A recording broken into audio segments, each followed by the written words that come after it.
Diagram perolehan suara Pilpres maupun Pileg di real count Sirekap hilang sejak Selasa malam. KPU mengatakan pihaknya memang tak lagi menampilkan diagram tersebut dan menegaskan hanya menampilkan bukti otentik perolehan suara peserta pemilu. Menurut KPU, tampilan Sirekap terbaru ini dilakukan untuk memberikan informasi yang akurat kepada masyarakat agar tidak menimbulkan prasangka. Lebih lanjut, Komisioner KPU Idam Holik menjelaskan fungsi utama Sirekap adalah mempublikasikan foto formulir model C hasil pleno. Setiap hasil rekapitulasi berjenjang wajib dipublikasikan oleh rekapitulator. Publik tidak melihat penyempurnaan final terhadap perbaikan Sirekap hingga saat ini.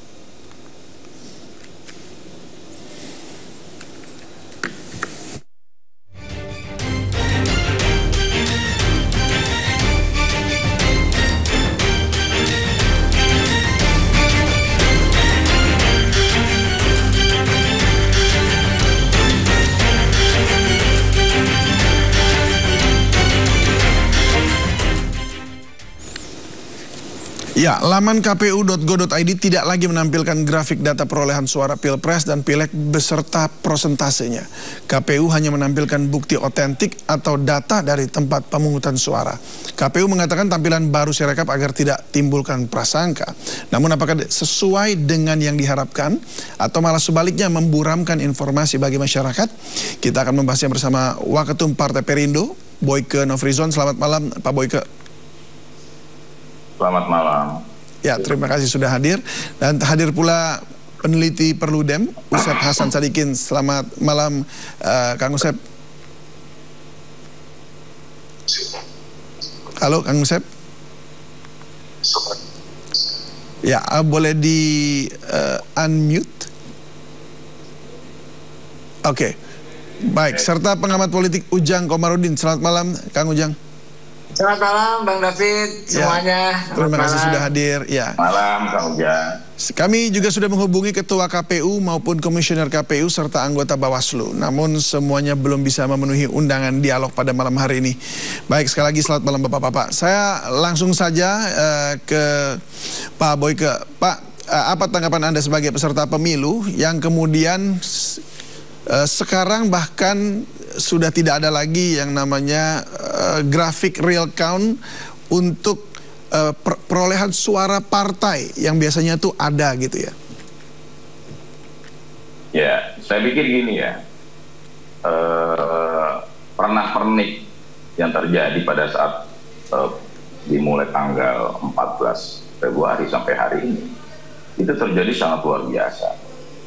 Itu terjadi di mana-mana. Perhitungan suara di kabupaten kota, provinsi, kecamatan maupun kelurahan, di TPS-TPS, itu semua semberawut.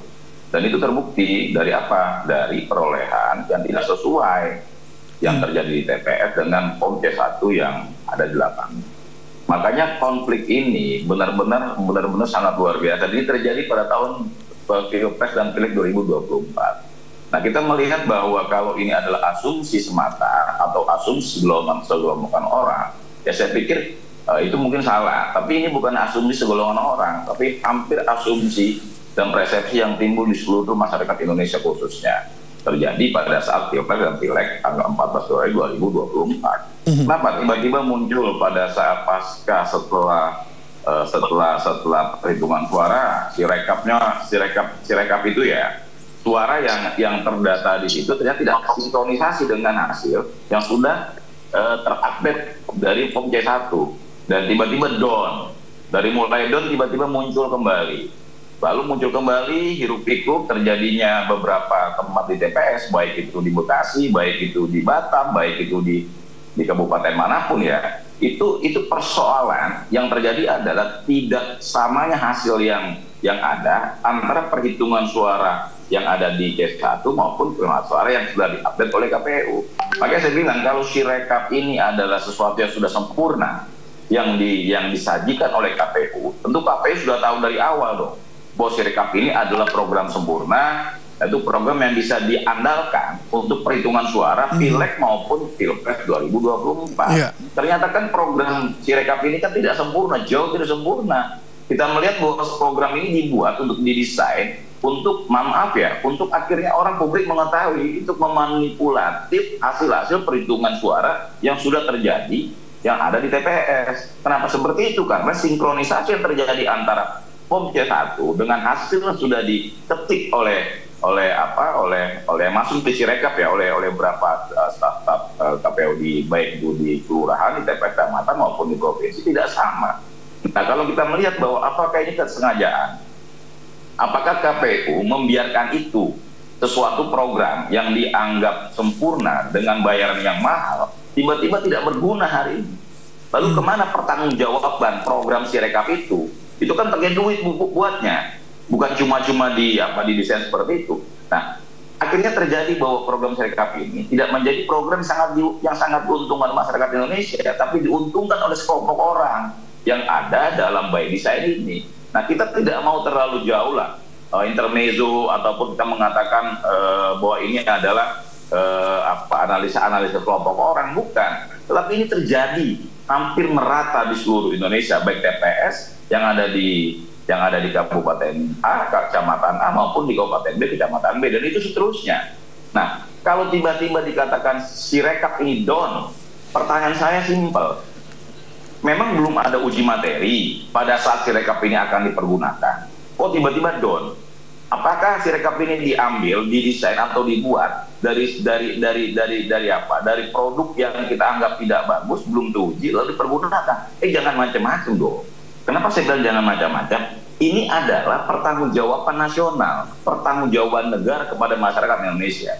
Di sini adalah pemilihan untuk menentukan pemilihan pemimpin Republik Indonesia, pemimpin presiden tahun 2024, dan pemilihan keterpilihan calon-calon anggota DPRD Kabupaten Kota, DPRD Provinsi, dan DPR RI senasional.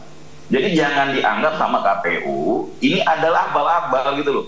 Kampanye saat ini 2024, dari pemilu 2024, baik pemilu itu Pileg maupun pemilu Pilpres, ini dianggap pemilu yang asal-asalan, sehingga mereka memperlakukan hasil yang sudah didapatkan oleh seluruh pasangan capres, ada 3 orang, ternyata tidak seirama dengan apa yang terjadi di lapangan, sehingga ada banyak yang tidak diuntungkan, ada yang diuntungkan. Kedua, yaitu para calon anggota legislatif, baik itu tingkatan kabupaten kota, provinsi, dan DPR RI, itu juga merasa ada yang dirugikan.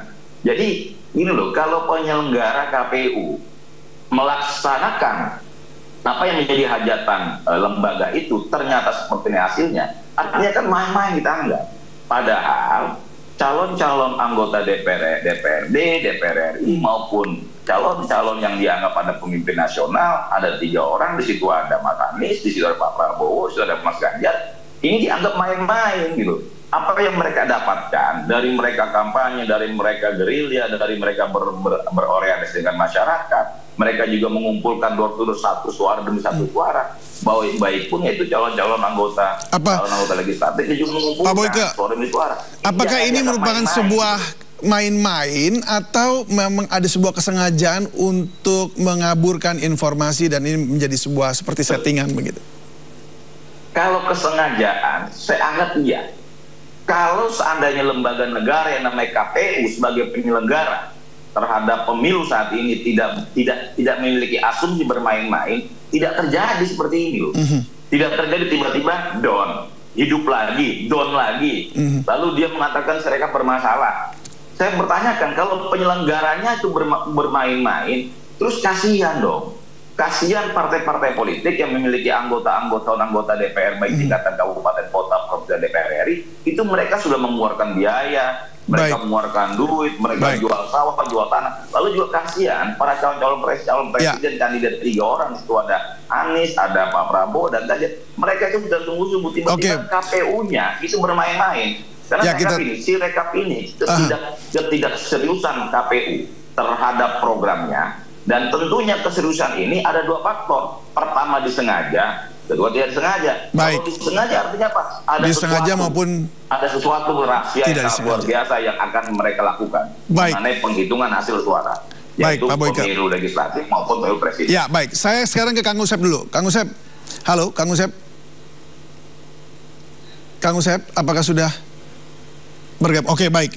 Tampaknya Kang Usep masih terputus sambungan teleponnya. Halo. Oke, Kang Usep. Halo. Ya.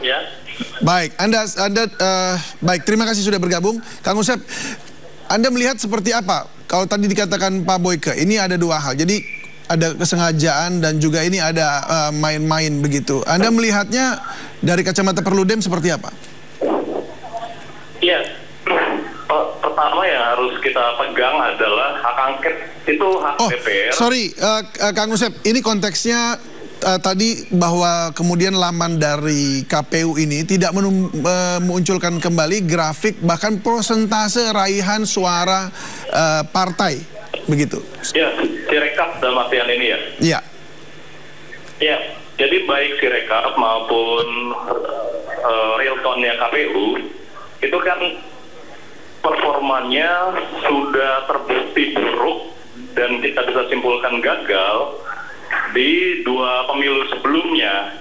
Yang pertama, real count KPU dan Sirekap dengan istilah situng di pemilu 2019. Lalu yang kedua di pilkada dengan teknologi Sirekap yang sama digunakan di pemilu 2024 ini gitu.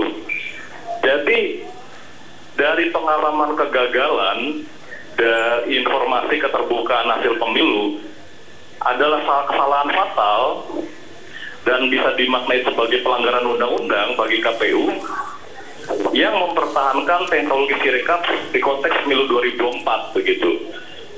Banyak pengupayaan advokasi dari masyarakat sipil untuk kemudian memperbaiki Sirekap, tapi respon KPU itu tidak serius ya, kalau bahasa Pak Boyke tadi main-main ya. Begitu. Lebih ke situ atau lebih ke memang ada by design nih untuk mengaburkan informasi? Karena kan kalau kita lihat kemarin itu sempat ada parpol yang mendadak lompat gitu raihan suaranya. Iya, jangan-jangan kalau tidak diprotes itu tambah keluar dari fakta gitu. Maksudnya bagaimana? Kalau penghitungan yang ada melalui informasi yang disampaikan oleh KPU tidak diprotes oleh banyak pihak, jangan-jangan makin di luar dari fakta yang ada gitu. Karena kan gini ya, ketika Sirekap tidak berfungsi, ketika Bawaslu dengan pengawasan pemilunya yang punya pengawas TPS serta teknologi pengawasan pemilu juga tidak berfungsi, praktis alat kontrolnya hanya hasil dari para lembaga survei begitu. Nah, dengan berpegang pada ragam hasil lembaga survei atau Quickcon, ketika hasilnya signifikan berbeda, maka bisa disimpulkan terjadi penyalahgunaan kewenangan negara untuk mengubah hasil pemilu begitu.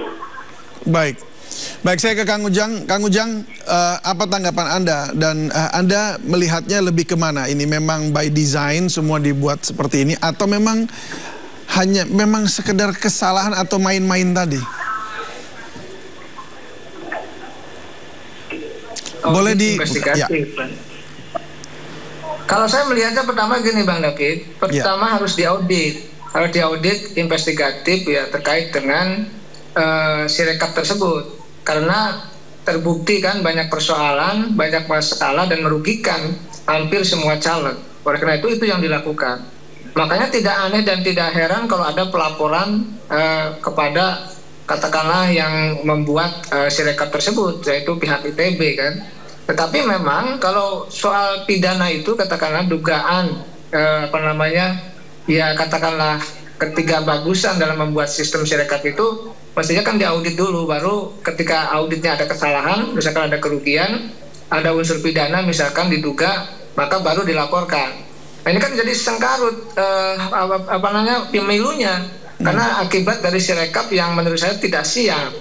Oleh karena itu ini pertaruhan dalam konteks legitimasi pemilu ya. Ini sangat disayangkan kalau hasil Sirekap itu tidak sinkron dengan data-data yang ada di lapangan dengan data-data hasil gitu atau C1.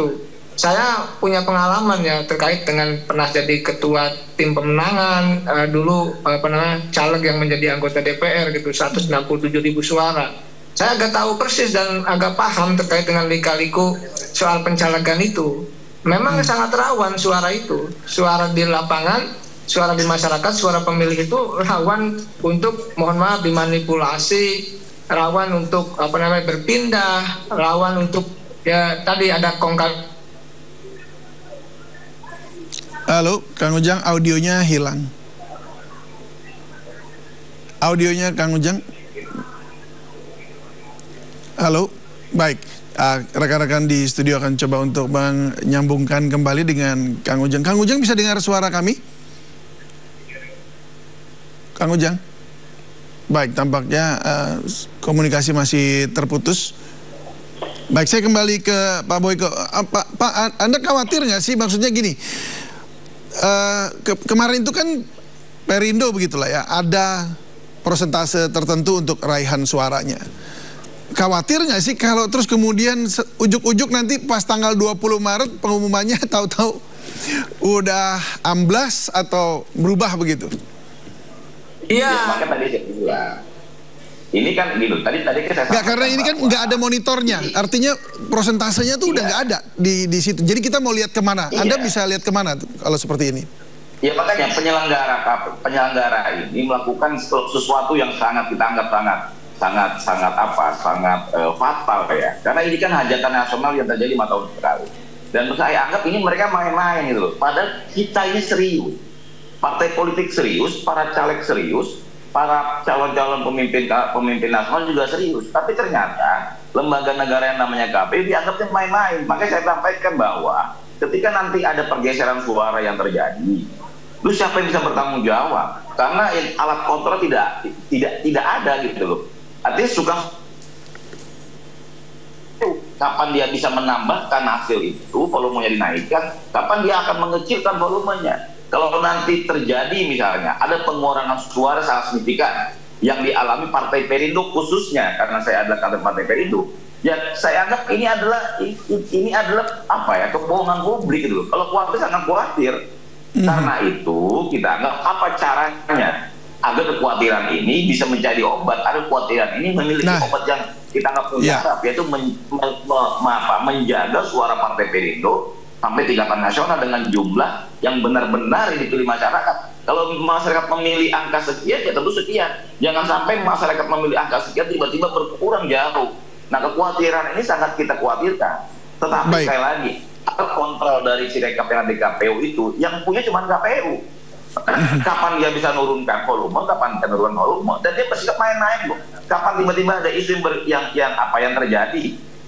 Sampai saat ini bahwa ada by design untuk menaikkan tingkat perolehan suara salah satu partai peserta pemilu ya, yang sudah bunyi di mana-mana itu PSI. Nah ini terjadi. Tiba-tiba PSI dari 2, sekian tiba naik menjadi 3. Karena ada informasi yang masuk ke kuping saya, dan bukan hanya kuping saya.